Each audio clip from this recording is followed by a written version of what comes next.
ക്ഷമ അവലംബിക്കുന്ന ആളുകൾ, ആ ആളുകൾക്ക് വേണ്ട 2 ക്വാളിറ്റികളാണ് അടുത്ത ആയത്തിൽ അല്ലാഹു വിശദീകരിച്ചത്. ഇതാണ് ക്വാളിറ്റികൾ.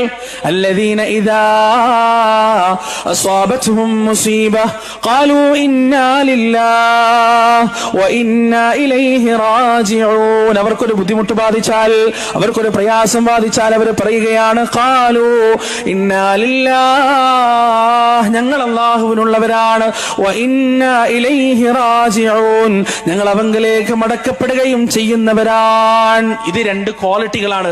ഈ 2 ക്വാളിറ്റികൾ ജീവിതത്തിൽ ഉണ്ടാവണം. എന്ത്? ഇന്നലില്ല, ഞങ്ങൾ അല്ലാഹുവിനുള്ളവരാണ്, വ ഇന്നാ ഇലൈഹി റാജിഊൻ, ഞങ്ങൾ അവങ്കലേക്ക് മടക്കപ്പെടുകയും ചെയ്യുന്നവരാണ്. ഈ 2 ചിന്തകൾ ആത്മാർത്ഥമായ ഹൃദയത്തിലേക്ക് ഇറങ്ങിയാൽ മാത്രമേ അക്ഷരാർത്ഥത്തിൽ സുന്ദരമായി ക്ഷമിക്കാൻ നമുക്ക് കഴിയുള്ളൂ. അതെങ്ങനെയാ? ശരിക്കും വിശദീകരിച്ചാൽ ശരിക്കും മനസ്സിലായിക്കോ. ഇന്നാലില്ല എന്ന് പറഞ്ഞാൽ അള്ളാഹുവിന് വേണ്ടിയുള്ളവരാണ് ഞങ്ങൾ എന്ന് പറഞ്ഞാൽ അതിന്റെ അർത്ഥം എന്താണെന്നറിയോ? ബിലാൽ റളിയല്ലാഹുവിന്റെ ചരിത്രം നിങ്ങൾക്കറിയില്ലേ? എങ്ങനെയാണ് ബിലാൽ റളിയല്ലാഹു പീഡനം അനുഭവിച്ചത്? രാവിലെ മരുഭൂമിയിലേക്ക് വലിച്ചോണ്ടരും. രാവിലെ സൂര്യൻ ഉദിക്കുന്നതിന് മുമ്പ് ബിലാൽ റളിയല്ലാഹു വലിച്ചുകൊണ്ടിരും. എന്തിനാണെന്നറിയോ? എന്നിട്ട് അദ്ദേഹത്തെ മരുഭൂമിയിൽ അങ്ങനെ കിടത്തും.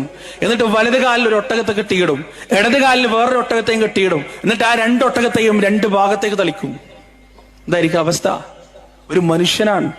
ഒട്ടകം എന്ന് പറഞ്ഞാൽ മനുഷ്യന്റെ എത്രയോ ഇരട്ടി ഭാരമുള്ള ജീവിയാണ്, മനുഷ്യനേക്കാൾ എത്രയോ ഇരട്ടി ശക്തിയുള്ള ജീവിയാണ്. 2 ഒട്ടകങ്ങളെ 2 കാലുകളിൽ കെട്ടിയിട്ടിട്ട് ഒന്നിനെ തെക്കോട്ടും ഒന്നിനെ വടക്കോട്ടും, കാലുകൾ ഇങ്ങനെ വലിഞ്ഞു മുറുങ്ങി ആ മരുഭൂമിയിലൂടെ ബിലാൽ റളിയല്ലാഹു വലിച്ചഴക്കപ്പെടും. പേശികൾ നുറുങ്ങിപ്പോകും. ആ മനുഷ്യൻ ആർത്താർത്ത് കരയും. ആ കരച്ചിൽ കേൾക്കാൻ ഒരാൾ പോലും അവിടെ ഉണ്ടായിരുന്നില്ല. അത് കഴിഞ്ഞാൽ പിന്നീട് എന്താ ചെയ്യുക? നെഞ്ചത്ത് ഭാരമുള്ള കല്ല് കയറ്റി വെക്കും. ശ്വാസം കഴിക്കാൻ പോലും കഴിയില്ല, ശ്വാസം വിടാൻ കഴിയില്ല, ശ്വാസം ഉള്ളിലേക്ക് എടുക്കാനും പുറത്തേക്ക് വിടാനും കഴിയില്ല.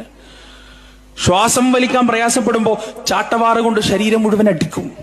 ആ ചാട്ടവാറിന്റെ അടി കൊണ്ട്, ചാട്ടവാറിന്റെ അടി എന്ന് പറഞ്ഞാൽ ചൂരൽ കൊണ്ടുള്ള അടി പോലെ ഒന്നല്ല, നല്ലൊരു അടി പുറത്ത് കിട്ടിക്കഴിഞ്ഞാൽ ആ ഒരു അടയാളം വരും. ആ അടയാളത്തിന്റെ നടുവിലൂടെ ഒരു ചോര ഇങ്ങനെ പൊടിഞ്ഞിട്ടുണ്ടാവും. ഗൾഫിൽ നിന്ന് അപൂർവമായിട്ടെങ്കിലും ആ ഭാഗ്യം കിട്ടിയ ആളുകളുണ്ടാവും. ചിലപ്പോൾ അവരോടൊന്ന് ചോദിച്ചാൽ മതി. ഭയങ്കര മധുരാണ് ആ അടിക്ക്. അള്ളാഹു കാത്തുരക്ഷിക്കട്ടെ നമ്മൾ അതിൽ നിന്ന്. ആ അടയാളത്തിന്റെ നടുവിലൂടെ ചോര പൊടിയും. അത്ര ശക്തിയായിരിക്കും അടിക്ക്. അതേപോലെയാണ് എല്ലാ ദിവസവും ബിലാൽ റളിയല്ലാഹു അടി കൊണ്ടിരുന്നു എന്നാണ്. അതും കഴിഞ്ഞാൽ ആ മരുഭൂമിയിൽ ആ നെഞ്ചത്തുനിന്ന് കല്ലെടുത്ത് മാറ്റൂല, മരുഭൂമിയിൽ അങ്ങനെ മണിക്കൂറുകളോളം കിടത്തും. ശരീരത്തിൽ നിന്ന് ജലാംശം വറ്റും, കരയാൻ പോലും കഴിയാതാവും, തൊണ്ട വറ്റും. ആ സമയത്ത് ആതുഷ് ആതുഷ് ആതുഷ് എന്ന് പറഞ്ഞ് ബിലാൽ റളിയല്ലാഹു കരയും. ഇപ്പൊ എന്താ ചെയ്യാന്നറിയോ? അബൂജഹൽ വന്നിട്ട് അണ്ണാക്കിലേക്ക് കാർക്കിച്ച് തുപ്പും. എത്ര വലിയ പീഡനങ്ങളാണ് എൻ്റെ പ്രിയപ്പെട്ടവരെ. പക്ഷേ ശരിക്കാ ആ ചരിത്രത്തിന്റെ വരികൾക്കിടയിലൂടെ നാം വായിച്ചാൽ ബിലാൽ റളിയല്ലാഹു അൻഹു ആ പീഡനങ്ങൾ മുഴുവൻ ആസ്വദിച്ചിരുന്നു നമുക്ക് കാണാൻ കഴിയും.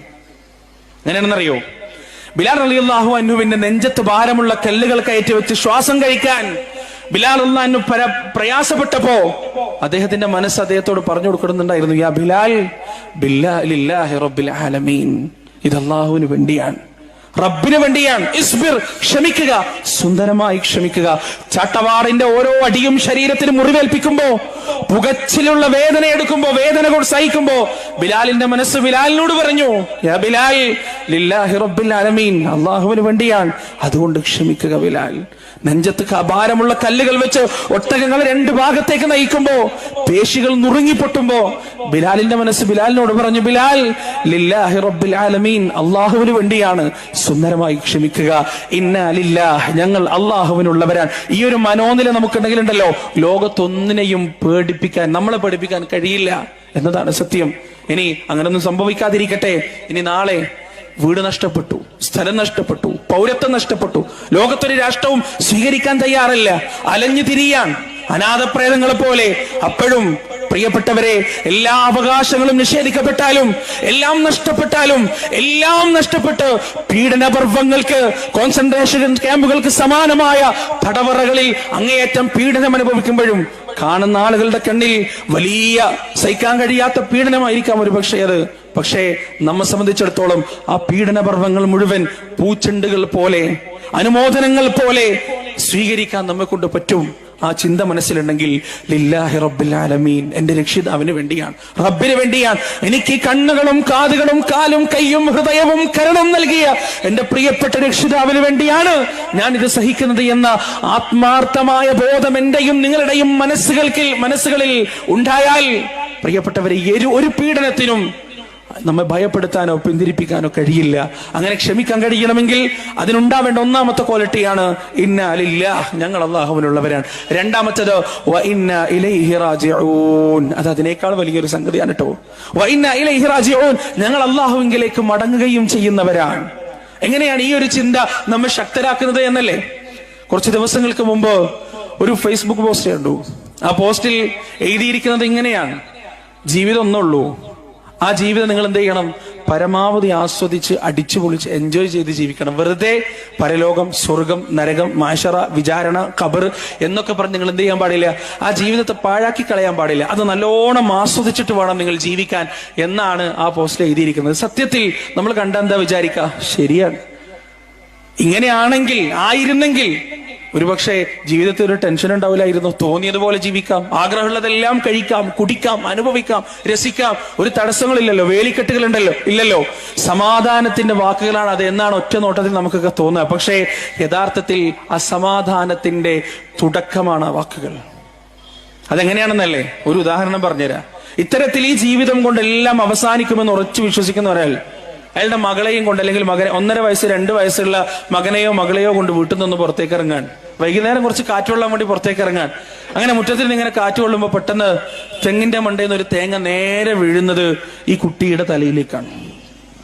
കുട്ടിയുടെ ബോധം പോയി, കണ്ണുകൾ അടഞ്ഞു. ഇയാൾ എന്താ ചെയ്യാ? ഹോസ്പിറ്റലിലേക്ക് ഓടിപ്പോവും, കാഷ്വാലിറ്റിയിലേക്ക് പോവും. ആ കാഷ്വാലിറ്റിയിൽ നിന്ന് OT-യിലേക്ക്, ഓപ്പറേഷൻ തിയേറ്ററിലേക്ക് മാറ്റും. ആ OT-യുടെ പുറത്ത് ഈ ചങ്ങാതി ഇങ്ങനെ നഖവും കടിച്ച് കയ്യും തിരുമ്മി ഇങ്ങനെ കാത്തിരിക്കുകയാണ്. ദ്വാരക്കാൻ പറ്റൂലല്ലോ, കാരണം പഠിച്ചോനും ഇല്ല, പരലോകവും ഇല്ല, സ്വർഗവും ഇല്ല, നരകവും ഇല്ല, ഒന്നുമില്ലല്ലോ. അതുകൊണ്ട് പ്രാർത്ഥനയൊന്നുമില്ല. ഇങ്ങനെ മനസ്സുകൊണ്ട് പറയാണ് ഒന്നും സംഭവിക്കില്ലേ, ഒന്നും സംഭവിക്കില്ല. അപ്പോഴേക്ക് വീട്ടിൽ നിന്നൊക്കെ ആളുകളൊക്കെ എത്തി, ആളുകളൊക്കെ തടിച്ചുകൂടി, സ്ത്രീകളൊക്കെ കരച്ചിൽ തുടങ്ങി, കൂട്ടക്കരച്ചിൽ തുടങ്ങി. കുറെ മണിക്കൂറുകൾക്ക് ശേഷം ആ OT-യിൽ നിന്ന്, ഓപ്പറേഷൻ തിയേറ്ററിൽ നിന്ന് ഒരു ഡോക്ടർ പുറത്തേക്ക് വരികയാണ്. അത് ചോദിക്കാണ്, ആരാണ്? കുട്ടിയുടെ വാപ്പ. ഞാനാണ്. ഈ ചങ്ങായി ഡോക്ടറെ അടുത്ത് പോവാൻ. അപ്പൊ ആ ഡോക്ടർ തോളത്ത് ഇങ്ങനെ കൈയിട്ടിട്ട് തോളത്ത് തട്ടിയിട്ട് പറയാണ്, വിഷമിക്കണ്ട, ഞങ്ങളെ കൊണ്ടാവുന്നത്ര ശ്രമിച്ചിട്ടുണ്ട്, പക്ഷെ രക്ഷിക്കാൻ പറ്റിയില്ല, നിങ്ങളുടെ കുട്ടി ഇനിയില്ല എന്ന് ഡോക്ടർ പറഞ്ഞാൽ അക്ഷരാർത്ഥത്തിൽ എന്റെ പ്രിയപ്പെട്ടവരെ ആ മനുഷ്യന്റെ കാല് ഭൂമിയിലേക്ക് ആണ്ടുപോകുന്ന പോലെ ഉണ്ടാവും. അയാളുടെ കണ്ണുകളിൽ ഇരുട്ട് കയറും, അയാളുടെ ഹൃദയത്തിന്റെ മിടിപ്പ് കുറച്ചു നേരത്തേക്ക് നിന്നു പോകും. കാരണം എന്താ അറിയോ? അയാളെ സംബന്ധിച്ചിടത്തോളം അത് അബ്സല്യൂട്ട് ലോസ് ആണ്. അതിന്റെ അപ്പുറത്തും ഇപ്പുറത്തും ഒന്നുമില്ല. സമാധാനിക്കാൻ അയാളുടെ മനസ്സിൽ വേറൊരു സംഗതി ഇല്ല. എങ്ങനെ സമാധാനിക്കുക? അയാൾ എന്ത് പറഞ്ഞിട്ടാണ് സമാധാനിക്കുക? എന്ത് ചിന്തിച്ചിട്ടാണ്? അയാൾക്ക് ആ മകൾ നഷ്ടപ്പെട്ടു. പക്ഷെ നേരെ മറിച്ച് അയാൾക്ക് പകരം അവിടെയുള്ളത് ഒരു വിശ്വാസിയാണെങ്കിൽ ആ വിശ്വാസിയുടെ മനസ്സിന് വേദനയുണ്ടാവും, അയാളുടെ കണ്ണുകളും നിറയും, അയാളുടെ ഹൃദയവും പിടയും. പക്ഷേ ആ ഹൃദയത്തിന്റെ പിടച്ചിലിനിടയിൽ, ആ കണ്ണുനീരുകൾക്കിടയിൽ, ആ നൊമ്പരങ്ങൾക്കിടയിൽ എപ്പോഴെങ്കിലും അയാളുടെ മനസ്സ് അയാളോട് അള്ളാഹുവിന്റെ റസൂലിന്റെ വാക്കുകൾ ഓർമ്മിപ്പിക്കും. ഒരു കുട്ടിയും ഈ ലോകത്ത് നിന്ന് മരിക്കുന്നില്ല. നാളെ പരലോകത്ത് അള്ളാഹു ആ കുട്ടിയെ സ്വർഗാവകാശിയാക്കി തന്റെ മാതാപിതാക്കളെ കാത്തിരിക്കുന്ന രൂപത്തിലെത്തിക്കാതെ ഈ ലോകത്ത് നിന്ന് ഒരു കുട്ടിയും മരിച്ചു പോകുന്നില്ല എന്ന അള്ളാന്റെ റസൂലിന്റെ വാക്കുകളുണ്ടല്ലോ. ആ മനുഷ്യന്റെ മനസ്സിലുണ്ടാക്കുന്ന സമാധാനം ചെറുതൊന്നുമല്ല. ആ ഓപ്പറേഷൻ തിയേറ്ററിൽ നിന്ന് കുട്ടിയുടെ മയ്യത്ത് ഇങ്ങനെ പുറത്തേക്ക് കൊണ്ടുവരുമ്പോ അയാളുടെ മനസ്സിൽ ഓർമ്മ വരിക, നാളെ മഹ്ശറയിൽ തന്നെയും കാത്തു നിൽക്കുന്ന, സ്വർഗത്തിൽ തന്നെയും കാത്തു നിൽക്കുന്ന തന്റെ മകളുടെ ചിത്രമായിരിക്കും. ഖബറിലേക്ക് വെക്കുമ്പോ താൻ പോലും അറിയാതെ ഒരു പക്ഷെ തന്റെ മനസ്സ് യാത്രാമൊഴി മുഴക്കും. എങ്ങനെ മകളെ തിരിച്ചു പോകുക? അതൊരിക്കലും ഈ ലോകം കൊണ്ട് അവസാനിപ്പിച്ചിട്ടില്ല. ഇൻഷാ അല്ലാഹ് നമുക്ക് പരലോകത്ത് വെച്ച് കണ്ടുമുട്ടാം എന്ന് യാത്ര പറഞ്ഞിട്ട് ഈ കുട്ടിയെ ഖബറിൽ വെക്കാൻ ആ വാപ്പാക്ക് കഴിയും. എത്രത്തോളം ഈ വിശ്വാസം ആഴത്തിലുള്ളതാണോ അത്രത്തോളം ദൃഢമായിരിക്കും ആ വിശ്വാസം നൽകുന്ന സാന്ത്വനവും. പക്ഷെ പ്രിയപ്പെട്ടവരെ, അതില്ലാത്തവനെ സംബന്ധിച്ചിടത്തോളം, ഈ ലോകം കൊണ്ടെല്ലാം അവസാനിക്കുമെന്ന് ഉറച്ചു വിശ്വസിക്കുന്ന സംബന്ധിച്ചിടത്തോളം അവൻ നിലയില്ലാ കയത്തിൽ ആണ്ടുപോകുന്നവനെ പോലെയാണ്, ആകാശത്തുനിന്ന് താഴേക്ക് വീണുപോകുന്നവനെ പോലെയാണ്. അവനൊരു സാന്ത്വനവും ലഭിക്കാനില്ല, അവനൊരു സമാധാനവും ലഭിക്കാനില്ല. അക്ഷരാർത്ഥത്തിൽ ജീവിതത്തിന്റെ സകല സന്ദർഭങ്ങളിലും കറകളഞ്ഞ ഭീരുവായിരിക്കും അവൻ.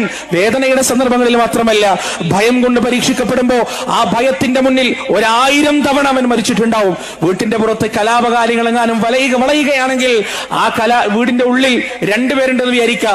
ഒന്ന് ഈ പറയുന്ന ദുനിയാവ് കൊണ്ടെല്ലാം അവസാനിക്കുമെന്ന് വിശ്വസിക്കുന്ന ഒരാൾ, 2 ഒരു വിശ്വാസി. നിങ്ങൾക്കറിയോ, കലാപകാരികൾ വീടിന്റെ വാതിൽ വിളിച്ച് വീടിന്റെ അകത്തേക്ക് വരുന്നതിന്റെ മുന്നേ ഈ ലോകം കൊണ്ടെല്ലാം അവസാനിക്കുമെന്ന് വിശ്വസിച്ച മനുഷ്യൻ 1000 തവണ മരിച്ചിട്ടുണ്ടാവും. പക്ഷേ മറ്റേയാൾ അസ്കാറുകളും ഖുർആൻ പാരായണങ്ങളും ആരാധനകളും തേട്ടങ്ങളും സ്വർഗത്തിനെ കുറിച്ചുള്ള ചോദ്യങ്ങളും ദുആകളുമായി അവിടെ അവനൊറ്റ തവണ മരിക്കുള്ളൂ, ഒരൊറ്റ വട്ടം മരിക്കുള്ളൂ. ആ മരണം അവന് ഷഹാദത്ത് നൽകുകയും ചെയ്യും. ഇതാണ് വ്യത്യാസം.